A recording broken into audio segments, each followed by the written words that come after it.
বল্টু গেল ঈদের শপিং করতে, অথচ পকেটে কোনো পয়সা কড়ি নেই। তবুও বল্টু শপিং মলে হাঁটছে আর কাপড় জুতা প্যান্ট দেখছে। হঠাৎ একটা জিন্সের প্যান্ট দেখে বল্টুর খুব ভালো লাগলো। লোভ সামলাতে পারলো না সে। বল্টু তখন দোকানদারকে বলল, এই জিন্স প্যান্টের দাম কত? দোকানদার বলল 1000 টাকা। তখন বল্টু বলল, 300 টাকা হবে ভাই। দোকানদার বলল, কি যে বলেন, না এতে হবে না। তখন বল্টু বলল, তাহলে 320 টাকা রাখবেন? দোকানদার বলল, না। একদম 700 টাকা নিবেন? বল্টু বলল, না আমি 420 দিব। দোকানদার বলল, শেষ দাম 500 টাকা হলে নিয়ে যান। বল্টু বলল, না ভাই, শেষ দাম 450 হলে বলেন, না হলে আমি যাই। তখন দোকানদার বলল, আচ্ছা নিয়ে যান।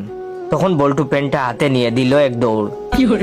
দোকানদার চিৎকার করে করে বলল, কিরে, পেনটা যখন চুরি করবি তাহলে এতক্ষণ দামাদামি করলি কেন? বল্টু দৌড়াতে দৌড়াতে বলল, আরে দামাদামি না করলে তোমার 1000 টাকা লস হতো, এখন 450 টাকা লস হয়েছে।